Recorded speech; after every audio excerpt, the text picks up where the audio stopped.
Ngayong araw, dalawin natin ulit si Crisolo at ang kanyang pamilya. Mag-New Year, malapit na nga mag-New Year. So, dalawin natin sila ngayon. Noon, kung naalala ninyo, na vlog natin sila, nabigyan natin ng konting ayuda. So, ngayon po ay dalawin natin na kumustahin natin. So, medyo maambon-ambon pa. Sige, patuloy tayo.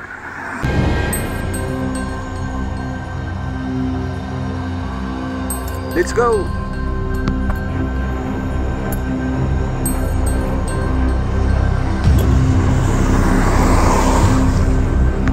Shout out sa inyong lahat. Dito kuminto yung ulan. Ang naiwan po ay ambon-ambon.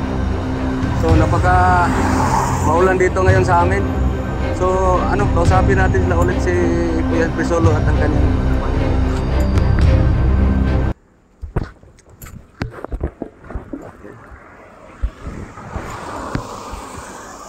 Hello. Kaway. Hello, kumusta? May hapon. Mayang hapon. Kumusta? Merry Christmas! Merry Christmas and Happy New Year! Grabe ang sobrang basa ng no? Lagi, wala talaga sikat. Oh, maulan-ulan pa rin. Lagi. Oo.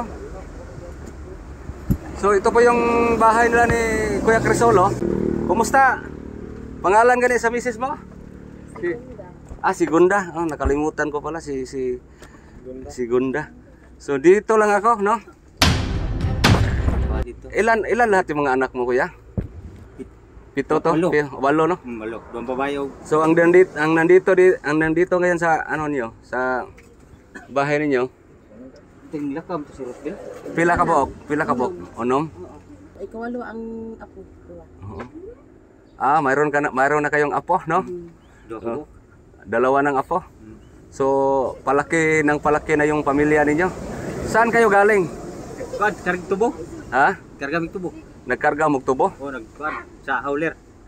Oo. So, tapos na bang pagkarga ng tubo? Oo. Tapos na? Mana. Oo.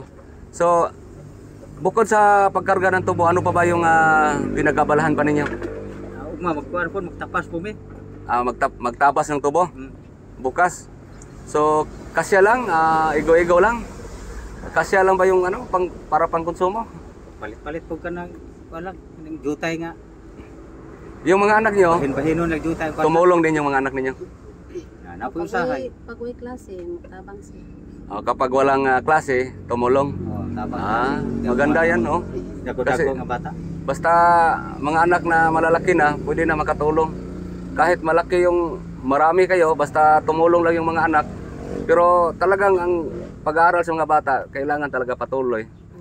Kasi para makatapos sa pag-aaral, saka lalo pang makatulong, no? Di ba? So ngayon Kuya Crisolo, naisipan namin para makabalik talaga kami dito. Ay, mayroon akong hiningi na